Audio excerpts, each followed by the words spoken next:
Darren, Forest Green this weekend. Obviously, there was no football last weekend for obvious reasons, of course. So it's given you guys a little bit of extra time, I presume, to kind of rest some players, get some extra kind of work into them. It certainly give us time to reflect on our last performance.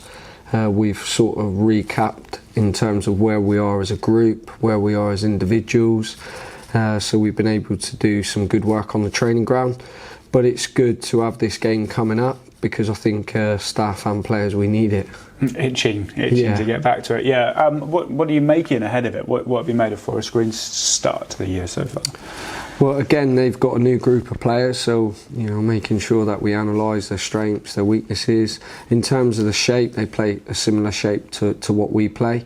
We've been working up against that today, and just to make sure we go and impose ourselves, and we want to see our strengths come out within the game, and try and dominate as much as what we can, possession of the ball, and when we're without it, we've got to look to get it back as quick as possible. We spoke last week ahead of the game that was called off about looking to bounce back after the result the previous weekend before, and that's something that you've hammered in quite a lot, isn't it? Is that mental reaction from players? We've had 2 ex-players come back and talk to the players, which has been really interesting on their journey. We've had Carlo Garside, we've had Angel talking about how they settled from under 16s into an 18s programme. There's a lot of pressure, believe it or not, that comes with it in terms of the education and the pressure of performing when they go from 3 days a week to full time, and it takes time to adjust. The competition, the team selection. So it's been really good to have that time for players to be able to understand where they are, because they're all on different journeys, they're all on different pathways, and some have come in and settled really well, and some have found it more difficult to adjust to the programme. But it's been good to be allowed that time to give the players to think and put that into a performance on Saturday. Yeah, so 2 players that were in part of the squad last year have come back and had a chat with everybody. Yeah. How did that come about?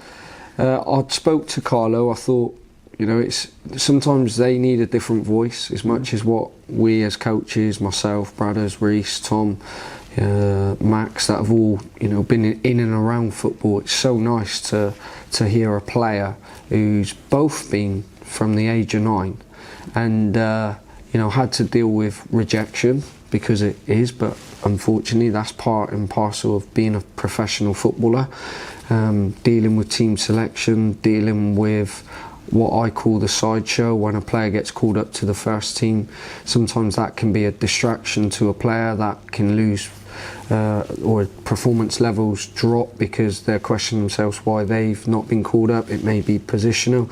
So we've dug really deep psychologically, because I think that plays a big part in this 2-year programme, and I think a lot of players have not got the tools to be equipped to what the game demands. And if you watch the game on Tuesday, the level, the speed, the concentration, it's a great experience for our players to watch out in front of 12,500 supporters, playing under pressure, playing to win. It's we've done a lot of the psychological side this week, and those players have been very supportive to help us in that programme. Well, hopefully it pays off on the weekend. You kind of alluded to it earlier, but how much are you and the lads looking forward to playing Getting again back after a little break? Yeah, it'll be good. We're playing at Tavistock, 11 o'clock kick-off, and we're all looking forward to it.